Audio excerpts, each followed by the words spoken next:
live right now? So, obviously I've approached a lot of women. I've also seen a lot of women approached. And there's often a difference in the way they react to you, like straight away when you walk up. And it needs to be said that the black woman is the least pleasant. And it's not justified. This doesn't matter if she's attractive, unattractive, overweight, good weight, shapely, unshapely, and frankly, a lot of them are overweight. But the fact of the matter is, a lot of the times why they end up with the wrong kind of man, Pookies, Tyrones, who hit them and dip on them, is because when a man of value approaches you and you behave in a rude, disrespectful, standoffish way to a man who clearly has his stuff together, then you're only going to end up with a man who is overly persistent. What kind of guy is overly persistent? A guy who's thirsty, a guy who's less desirable, or a guy who's very turned on and is driven by carnal desire, wants your body. So what often happens to the black female, she's rude. The guy with common sense says, I don't need to put up with this. The guy who's ultra thirsty, he persists, and then the dysfunctional black female confuses that for interest and attraction and his seriousness. And as a result, that's the guy that she, 9 out of 9, ends up dealing with. Then the irony is, after she's went through the ringer with him, had kids, created a broken family, now she's wondering, oh, well, where are the good men at? Well, the good men approached you. I probably should be using a mic. These black chicks over here are ultra loud. They're literally standing right in front of each other, and for some strange reason feel the need to yell.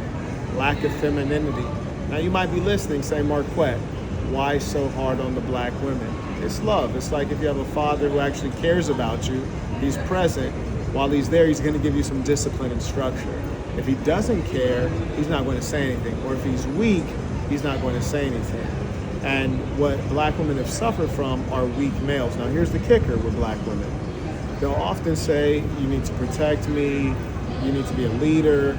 Yet when you offer leadership, they don't want to follow. And in fact, they even have the audacity to try to tell you how to lead.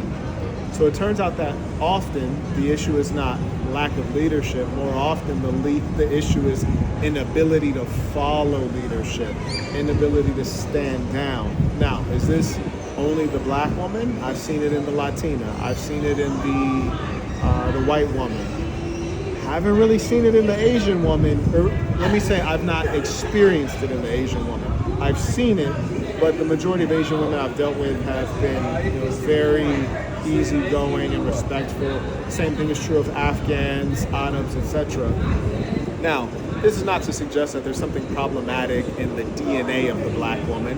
This is to point out that the black male has been weak, and as a result, the female has pretended to be strong. They're not strong.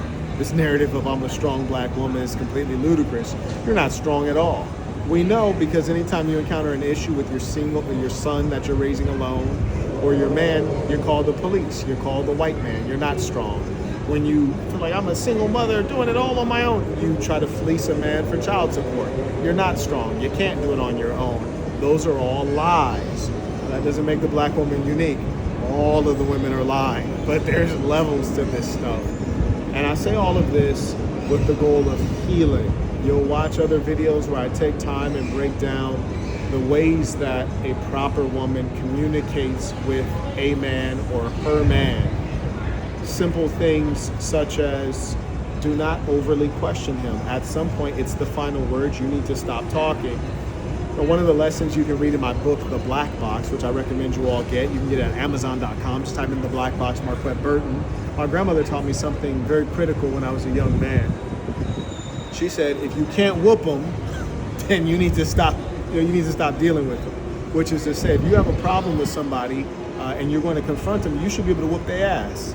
If you can't, you either need to be nice or get from around them. Women should embrace this ethic a little bit more. So often they speak as though like they're gonna turn up and put hands on you and lay you down. And I think we can all agree that of the varieties of women, the black woman, unfortunately, is the most aggressive and the most likely to pretend to be strong and pretend to be a man.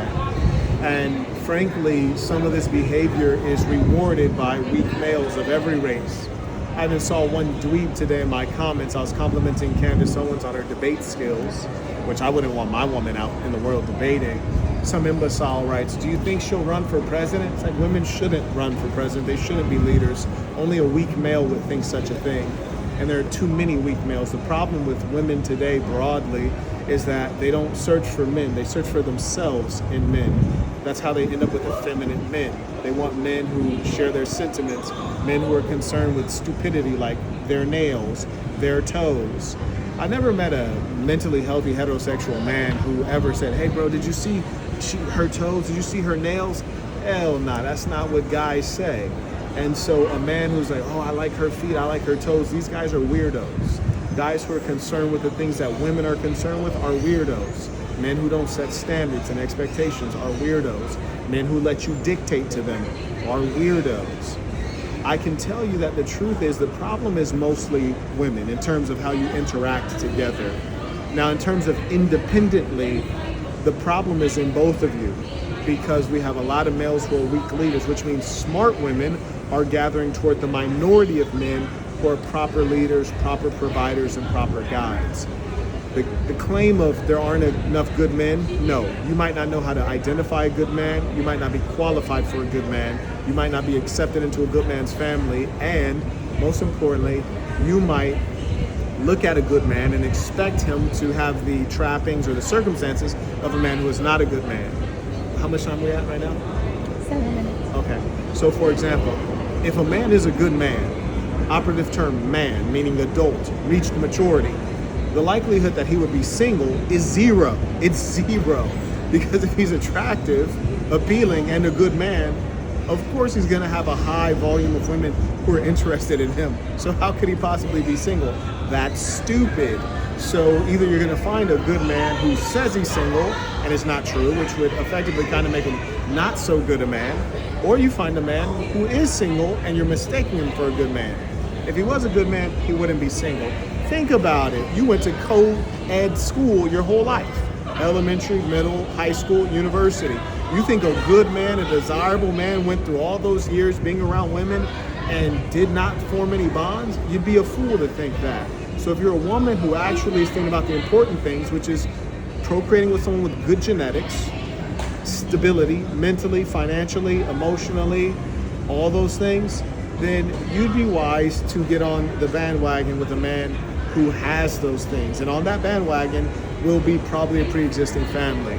So you better move quickly and move it while you're desirable. Don't wait too late. Ladies, comments, thoughts below. If you feel like you disagree with this, happy to discuss this in a discussion or a debate. You can DM on Instagram.com/MarquetDavon. That's MarquettDavon. Until next time.